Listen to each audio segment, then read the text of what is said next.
Okay, today I got another exciting video. I think you're going to like this. Number one, I get a lot of pushback, challenges, grief to having 10 years of expenses that I need from my investments in fixed assets like bonds, like CDs, like a money market fund, safer assets. I get a lot of grief for that. Okay. So one, I'm going to show a table of historical bear markets and their recovery time to illustrate why I've come up with that number. Okay. Now keep in mind that number is net of income. So say my expenses are $5,000 a month. If I have $1,000 coming in from Social Security, I only need $4,000 coming in from my investments. So it's net of income, net of income. Hopefully you understand that. The second thing I'm going to do, and I just thought of this today, I've never done this, is I'm going to look at bear markets and the time to get 90% recovery, not a full recovery back to new highs, but just 90%. So if the market goes down 25, 30, 40%, when does it come back to 90% of those previous new highs? That's not a bad place to sell your investments, your equities. It's not good, but it's not horrible. So I thought I would show that chart. And then the third thing I want to show is I did this all in AI using a software package called GROK. This is free. GROK is GROK. Okay, it's free. Now this analysis was pretty detailed. GROK crunched this for about 15 minutes, and typically I get answers in 2-3 seconds, but this was pretty challenging for it because there was some difficulty in getting all the data going back. Okay, so I'm going to share my screen here. Hopefully you'll enjoy this as much as me. So there we go. So this is what I typed into GROK. You are a retirement expert. You need to tell GROK who you want them to answer this question, like they're in what position. Looking at the bear market since 1950, give me the maximum drawdown. How long did it take in years for the S&P 500 to recover to new highs? And give me a table with the dates of the high, the low, the percentage drop, and the date to recover. That's all I typed in. Also include the years between each. The total peak to, where it was at new highs, went through the trough, and then back up the new peak. Give me that in years. And then give me that same chart with a 90% recovery. And let's just see what's interesting from that analysis. So it took 28 minutes. You see, I had 28 minutes, 20 seconds. Now I asked it a few follow-up questions. That's what the first analysis was 15 minutes. The thing that's important about GROK is you treat this like you're having a conversation like with an accountant or a financial expert. You don't just ask one question, you can ask some follow-ups. But after 15 minutes, this is the chart that came back. I know this is small, but blow it up or look at it on your TV. Okay, so I'm just going to kind of give the layout of the chart here. So the first bear market starting from 1950 was 1956. That is August 2nd, and it was at a low of 1957, October 22nd. It dropped 21.6%. It got to new highs again after that in 1958 on September 24th. The total time from peak to new peak was 2.1 years. And I didn't even ask for this, but this is really cool too. It says, okay, after you reach this new peak, how long to the next bear market? 3.2 years.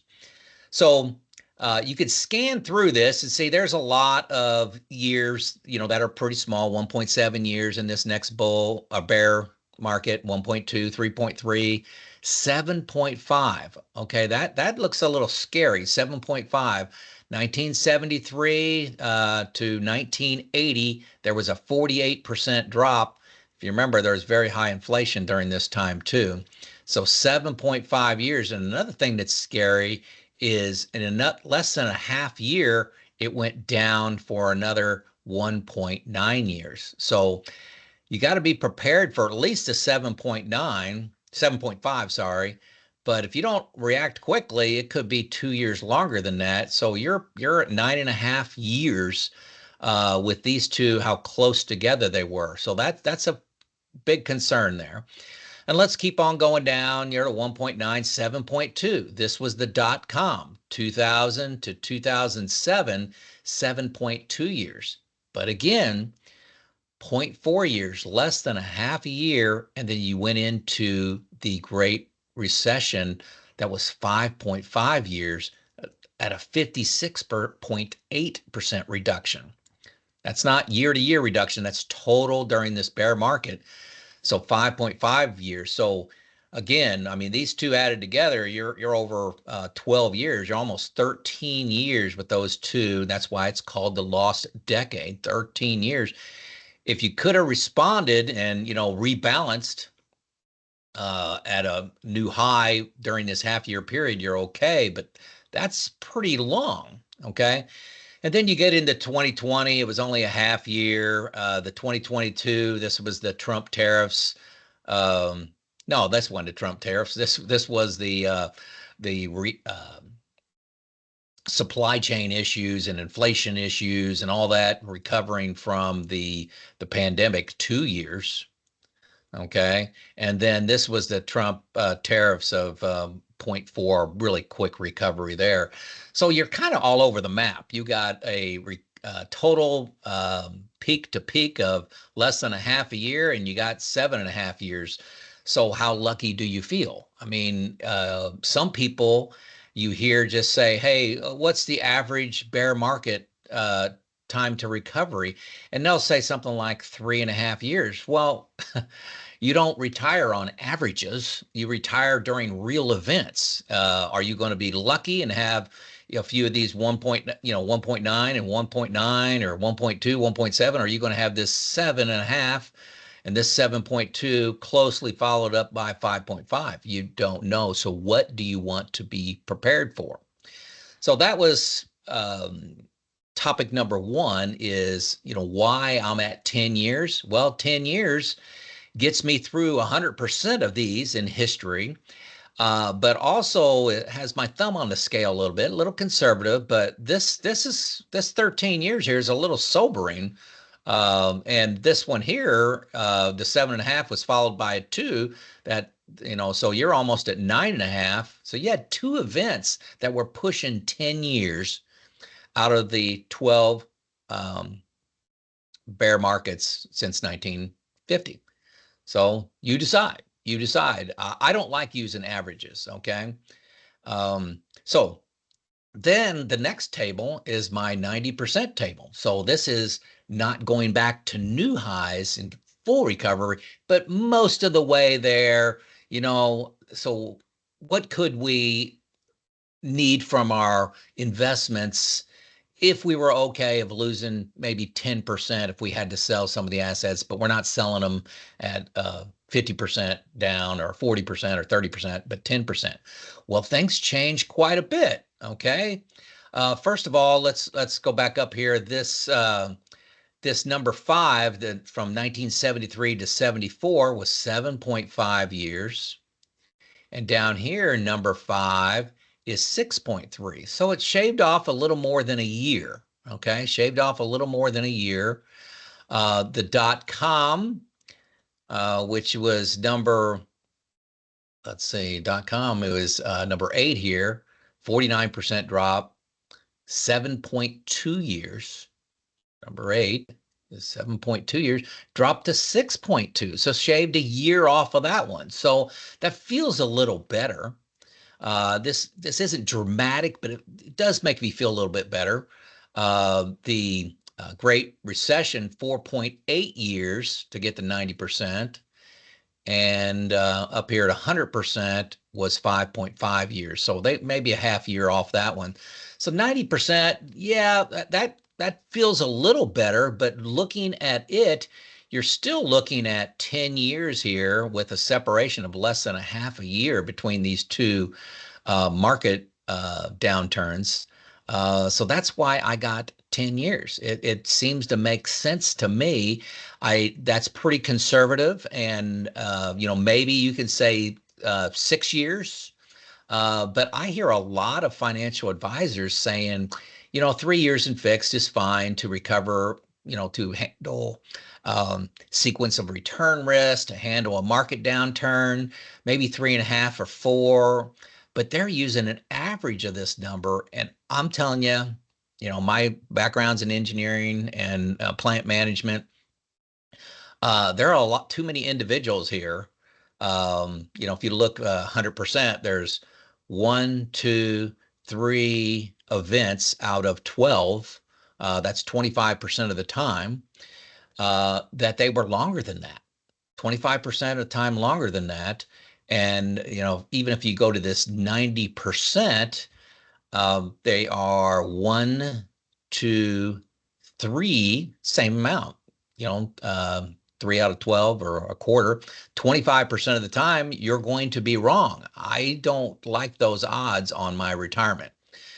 So anyway, this was created by GROK. Also, just to note, this is really cool. I asked it, can you list 5 insights from each chart and suggest how much safe money I need in fixed assets to prepare for that bear market? So for the insights, for the full recovery table, it says, hey, severity varies widely. You can have a 21% drop and you can have a 56% drop. The average drawdown is approximately 33.7%. Recovery times differ. Okay, there's a less than a half year, the 2025, and there's a 7.5 from 73, 74. These are the things I just covered. But the point is, GROK just tells you these things. Insights from the 90% recovery table. Well, 90% is faster, obviously. Can shave 3/10 of a year off. Can shave a little bit off. I'll silence my phone here. Severe drops take longer. Interesting. Okay. So I asked it how much safe money I need. I had to ask it a few times. It gives a recommendation here. It says, hey, the retiree should hold, 3 to 6 years. I don't understand the 3 years. And that GROK just pulls from, the way I like to describe AI, GROK or ChatGPT is whenever you Google something, it gives you, 500 articles. What GROK and ChatGPT does is it goes to those articles and extracts out information and gets common wisdom, puts it together and summarizes it for you. So it's a great tool for saving a lot of time. But so this says 3 to 6 years of expenses, and I think that's light, and that's where I came up with the 10 years. I'm not saying that's right. I'm saying it's right for me. I still have a lot of money in my growth. I'm going to stop sharing here. I still have a lot of money in growth, but I feel that 10 years can get me through almost 100% of the historical bear markets and their recovery time that we've seen in the last 75 years. Okay. I'm not comfortable with only being able to cover 75% of them.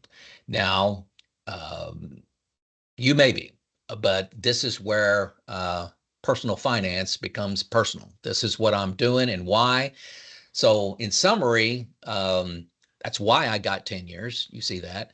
And also I wanted to introduce the power of AI. You can ask any retirement question into AI, and you don't just ask one question. You can ask follow-up questions. Give me the insights from that chart. I've got, you could put in your financial information. I've got $1 million in this, investment in the S&P 500. I've got the rest of my money in bonds. When should I take Social Security? You can ask any of those questions just like you would a financial advisor. I'm not saying don't go to a financial advisor, but imagine if you do this pre-work, the conversations that you can have with your financial advisor. the conversations you can have are going to be much deeper, much more meaningful, and much more challenging to them, so they do more work for the money that you give them. Or you can use this as part of your DIY plan. Okay, so I think it's a fantastic tool. I use GROK and ChatGPT 5 to 6 times a day, not just for financial stuff, but for any questions I have. I really don't use Google anymore. So there you go. Let me know your thoughts in the comments. This is Joe, out.